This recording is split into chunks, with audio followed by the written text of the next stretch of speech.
Hello, and welcome to another episode of TMT Talks, the podcast about everything mobile intelligence, mobile identity, and mobile insights.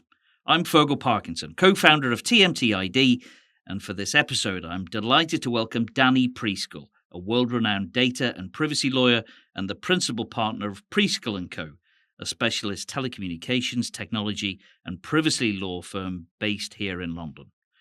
In this episode, we'll be dealing with a very topical issue of age, how to ensure it, how to verify it, and why it's fast becoming a hot topic for online and mobile content globally.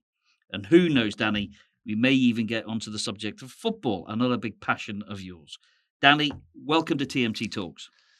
Thank you very much, Fergal. A real pleasure to be here, and especially to discuss such an important topic, which sadly is a matter of life and death for many people. As you know, even we've heard on the BBC today, a group of mothers suing TikTok in the US. They feel that their teenage children died as a result of content they were subjected to on social media. So it's it's big news. We know that too many people, too many teenagers in particular, have lost their lives over the last years, and it's gathering a lot of momentum in terms of regulators and governments looking to take steps to put it in check and provide safety around it. Yeah, and why is it becoming such a hot topic right now? Is it being driven by the legislation, the regulation around age, or are people just becoming more acutely aware of the need to prevent anyone under a certain age either buying something or watching something or listening to something?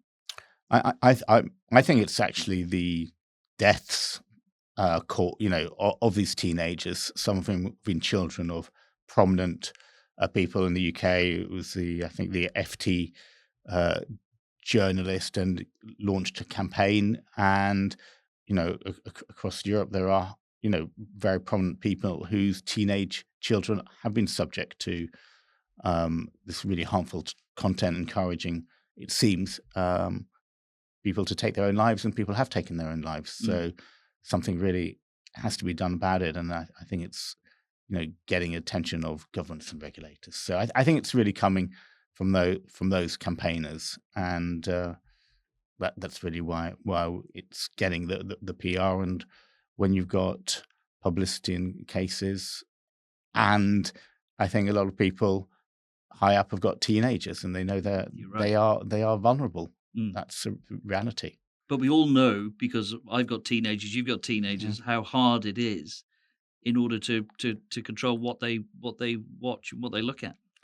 No, absolutely, and that's why I think it is important that regulation is implemented. As a general rule, we've got to be careful of regulation, but I think a lot of thought has gone into it. And the UK have got the Online Safety Act. It was many years online safety bill, but it has been passed, and now we're going to see how it's being implemented. And age verification is going to be a huge part of it.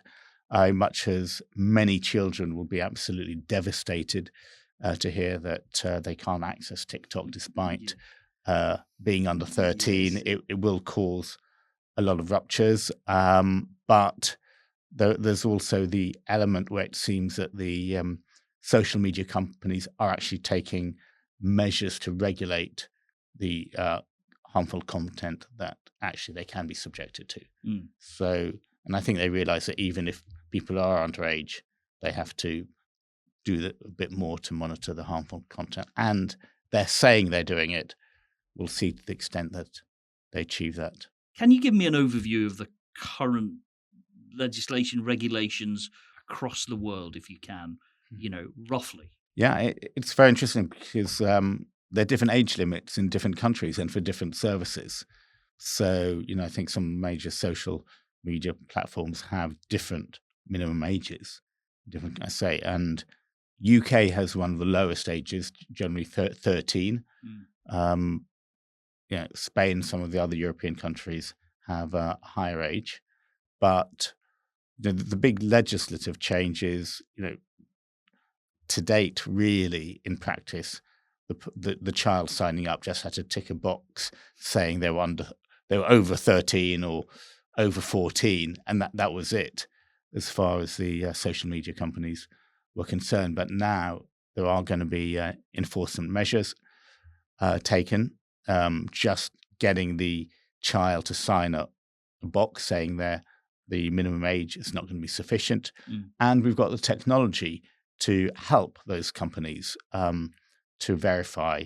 And also having that technology not only helps those companies to verify, but it helps the regulators enforce the obligations on the operators, because the operators can't just hide behind the fact that, well, the individual said they were 13, so we're fine. So it's quite an exciting time that there are technologies and data increasingly becoming available to help do that age verification. And clearly, TMT plays an important role in that process. We do. And how are companies doing it? And how are the regulators and the legislators around the world? What are they saying are the ways that social media companies, adult content companies, those selling age-restricted products can use in order to verify someone's age? Because I suppose for a lot of these organizations and companies out there, it depends on how much of an appetite they have to bring friction into the process as well. Yeah, exactly. I mean, look, these companies are going to lose a lot of users ultimately if these age restrictions are properly enforced.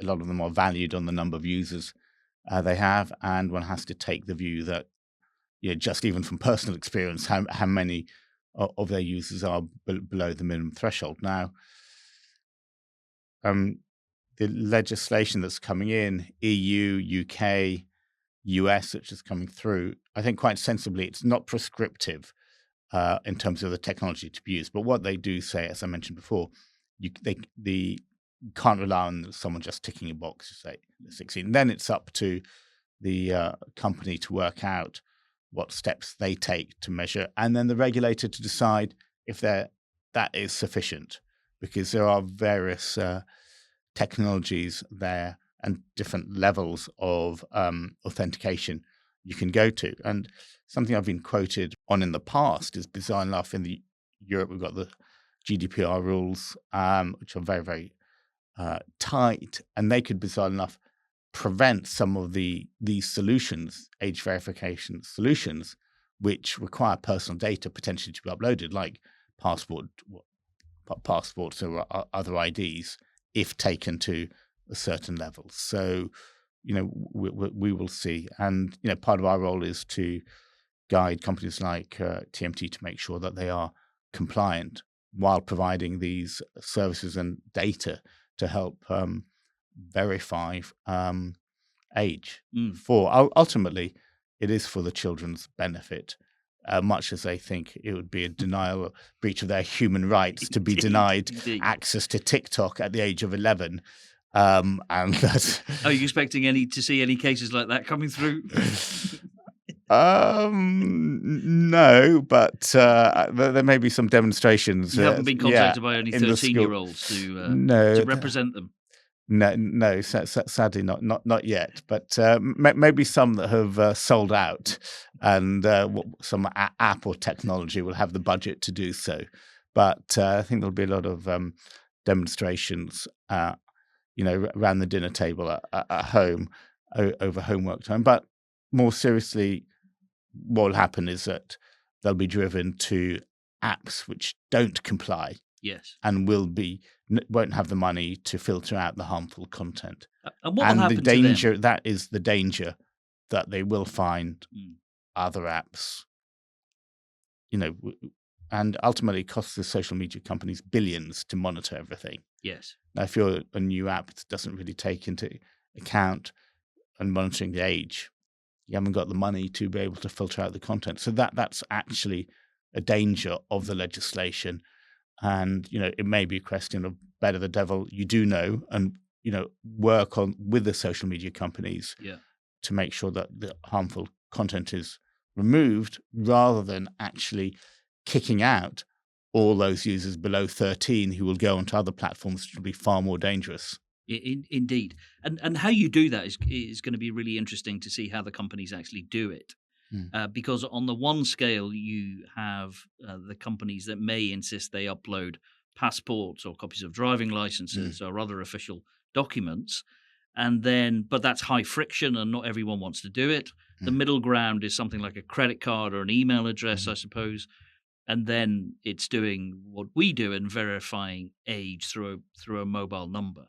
So seeing where they fall in terms of how much friction they want or how much their customers want to upload personal information or copies of passports or driving licenses versus an email address or a mobile number will be interesting.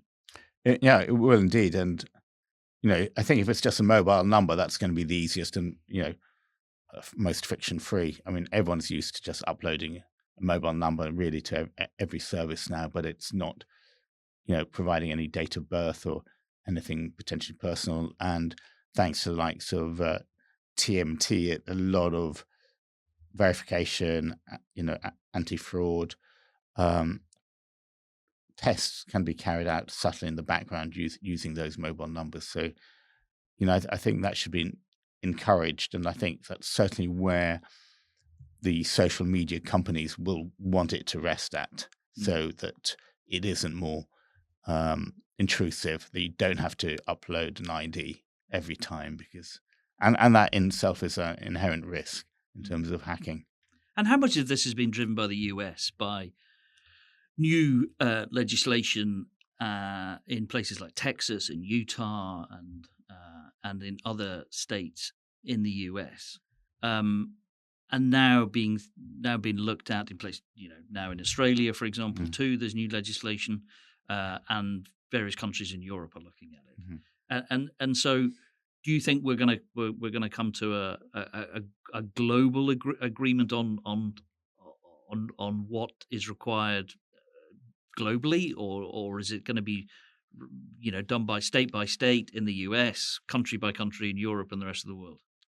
It's a good question. I think that the movements have really grown independently to an extent. I think the EU has been looking at this for a long time, also because of GDPR rules. The US seems to be sitting on this side of the pond a little bit more disjointed in terms of a state by state approach.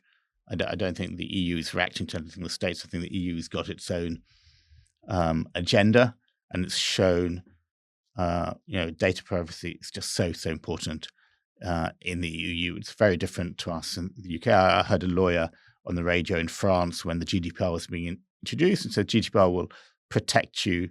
Your data is like a limb of your body. That's how they feel about it. So it's a natural extension for them to go there and ensure that people's personal data is being protected, and the age verification.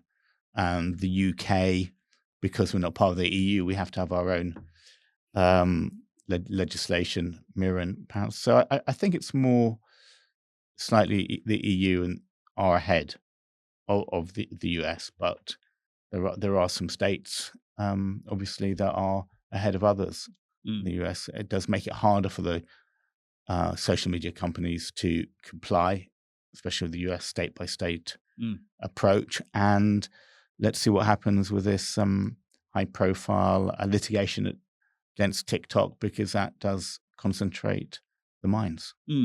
Where do you think this is going to go, Danny, in the next 2-5 years? How do you think this is going to play out, do you think? I think it will be good. I think there will be much more age verification. I think that compliance in terms of people under 13, 16, 18, depending on the idea, being locked out as companies take the measures, such as using the TMT using mobiles. I think there's going to be pressure there. In the UK, it's Ofcom that's going to be enforcing the safety. So, yeah, I think there will be. It will be standard for the companies to include age verification steps which are real and have teeth. Yeah. And I know the whole online world is really important, and looking at stuff online and doing stuff on mobiles, etc., is really important. However, being able to verify your age in all walks of life is going to be becoming increasingly important and an aspect of lots of people's lives, particularly in the UK, where there's still talk of this legislation about the increasing progressive age limit on cigarette sales, for example, or age-restricted products, which is applicable not just online but also in face-to-face situations as well. And so, how do you start trying to verify someone's age? A 32-year-old, for example, who may just be below the threshold. It's going to be difficult, isn't it? Increasingly difficult in order to stay the right side of the law. Correct. And there will be the verification at the point of sale, much more so, and it'll be easier to do so without having to show passport or ID. In the UK, we have an aversion to carrying ID and showing it all the time, and that a lot of people feel that's part of the British culture. So when alcohol and vapes are being sold, there's a very good argument to say that actually inputting a mobile number is a proportionate way to do it, because of the data that the likes of TMT can provide on that. Otherwise, the way I see it, it may well be that we'll have digital ID cards. Some of the European Union countries, I think, will be ahead of the UK, where you'll have in your phone, you'll have your digital ID card. In fact, many countries it's a legal requirement to have an ID card, so that obviously makes it a much more natural process to show that ID card when you're purchasing alcohol. But in the UK, we have a sort of psychological barrier we do. To go through, and it may be that the mobile phones, will help. Yeah, and governments in the past have tried to introduce identity cards and failed miserably. Danny, we shall see how it plays out. Yeah. But I know another great passion of yours, beyond data and privacy and legislation around the world, is football, and Arsenal in particular, Danny. And are you still playing as well? I didn't realize you're playing. I'm still playing. Yeah. What's the team? Just five-a-side, so it doesn't really count. It's five-a-side. So just getting ready, just in case. I'm available on the free transfer, but the window's passed. No, but if you're not signed up to a club, really? you're available. Oh, yeah. So someone could take you on. Yeah, on loan, exactly. Yeah, it's not exactly. Okay. Right. Providing the matches aren't on Monday night, then I'm okay. But no, it's better off playing with 10 men than with me, to be fair. Good. But, Danny, always a pleasure. Danny Preiskel, thank you very much. And thank you for being with us here on TMT Talks. Thank you. Thank you very much. Thanks, Danny. Welcome. Cheers. Cheers. Thanks for watching TMT Talks. Don't forget to subscribe for new episodes, follow us on LinkedIn, and sign up for our newsletter.